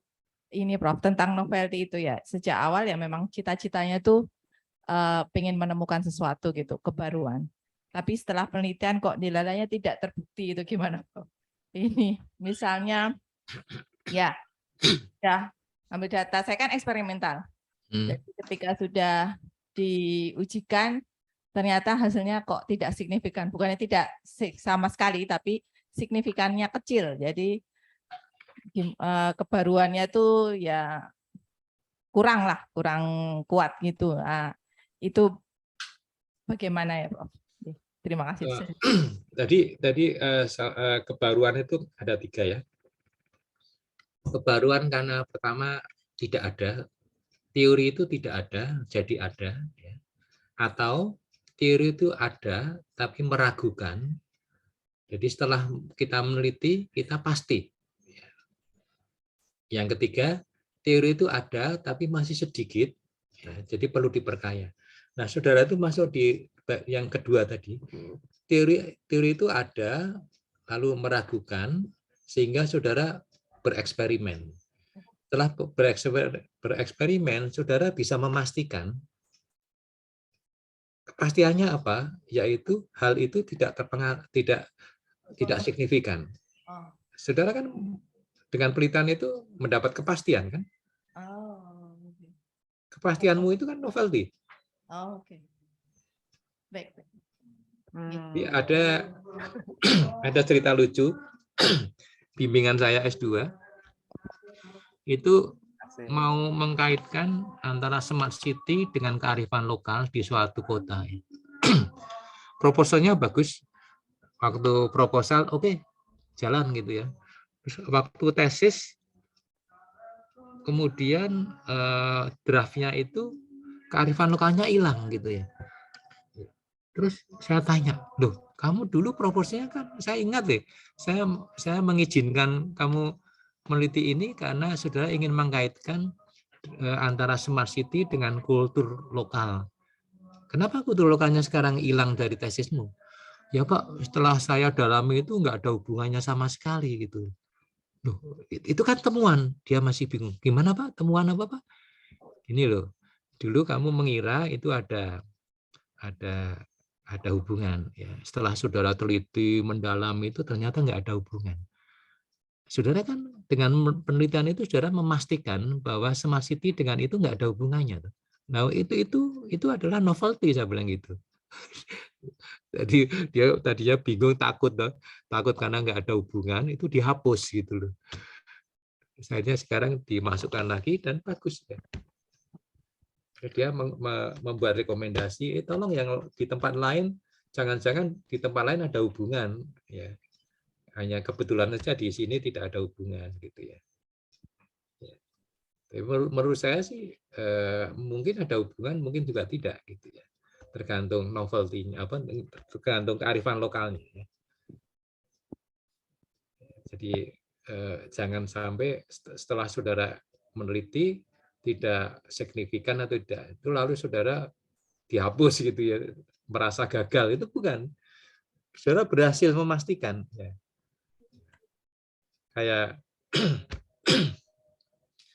Kayak jatuh cinta, lalu saudara laki-laki ya menembak, menyatakan cinta pada wanita, lalu ditolak, itu tidak gagal. Saudara berhasil memastikan bahwa saudara tidak disukai gitu. Oh iya. Iya kan? Saudara berhasil memastikan bahwa cinta saudara tidak diterima gitu. Daripada ngambang terus gitu loh. Ya, betul. Berhasil itu. Jangan patah hati.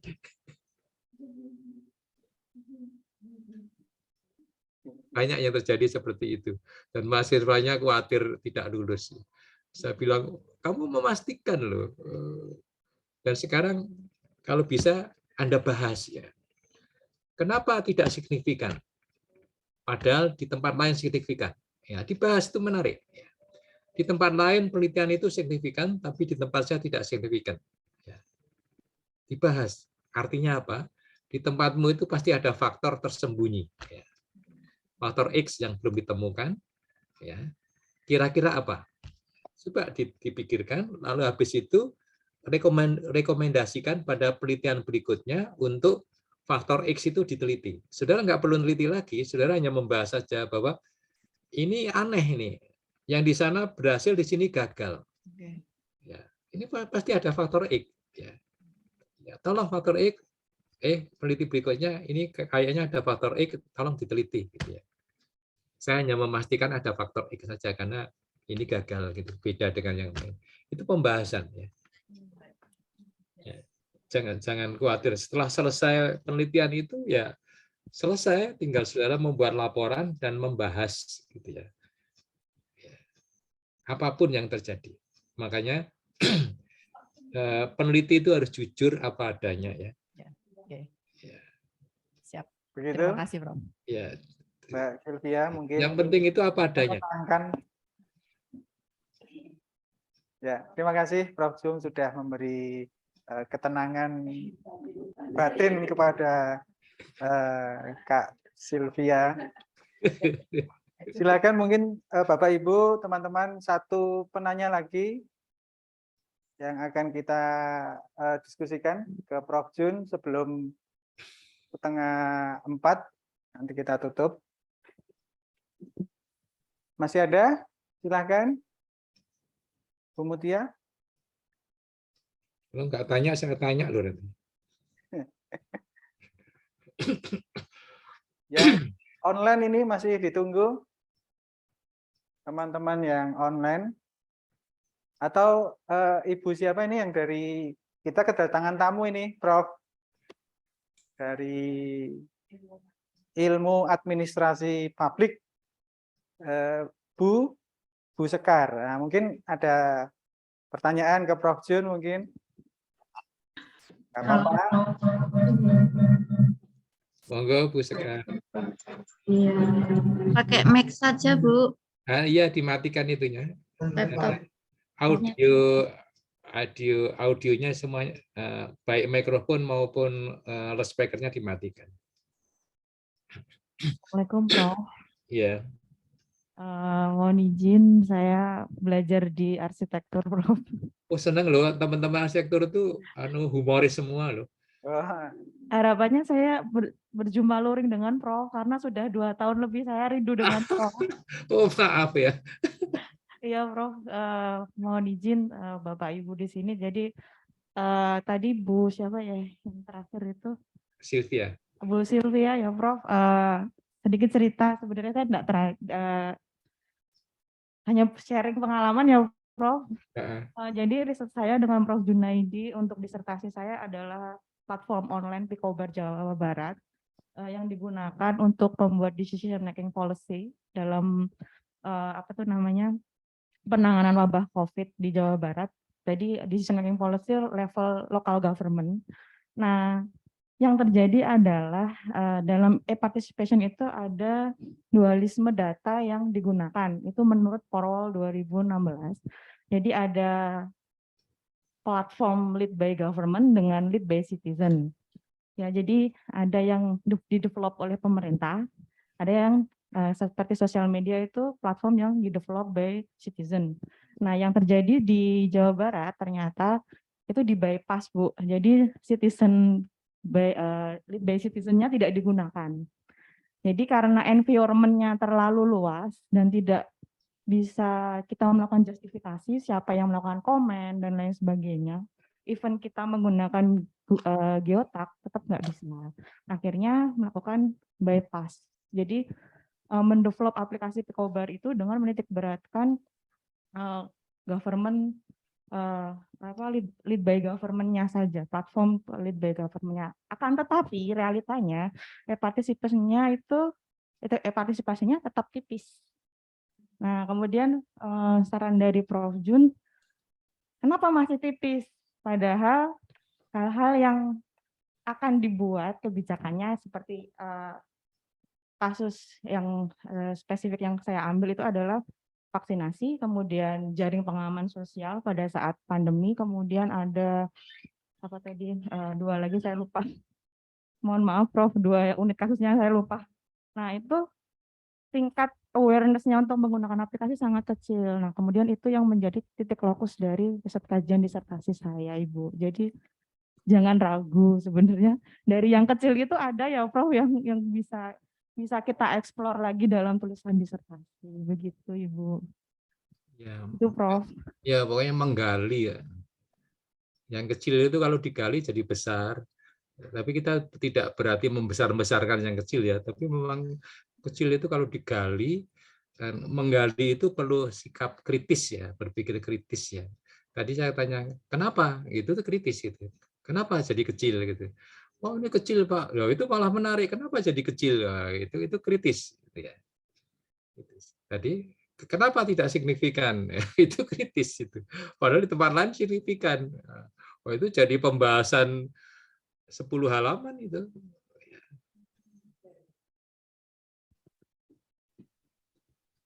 itu baik. Terima kasih atas sharingnya, Ibu, Bapak Ibu sekalian, dan Prof Jun, terutama terima kasih sudah ikut meramaikan Kamisan ini, Prof, yang sudah sering kita laksanakan. Semoga nanti di kesempatan yang lain kita bisa bertemu kembali dengan topik yang lain, Prof J. Ya, iya, monggo. Bapak Ibu, karena waktu sudah selesai, kita ucapkan sekali lagi terima kasih dan marilah kita tutup forum atau pertemuan Kamisan ini dengan utamanya saya membaca Alhamdulillah. Terima kasih. Wassalamualaikum warahmatullahi wabarakatuh. Waalaikumsalam. Maaf, mungkin ada foto bersama dulu. Oh ya, silakan. Agak yang di ruang reses ini agak ke sini. Kanan ini, Bu.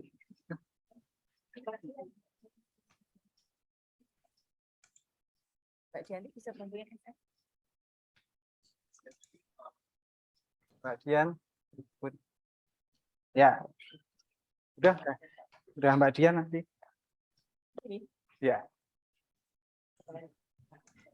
Lanjut, Kemudian- monggo. Saya hitung.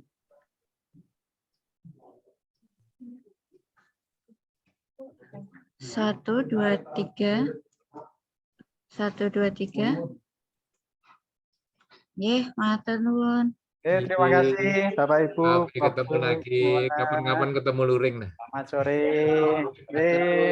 Bu. Terima kasih, Bapak. Iya, sawi-sawi. Teman-teman ditunggu kehadirannya di Jogja langsung di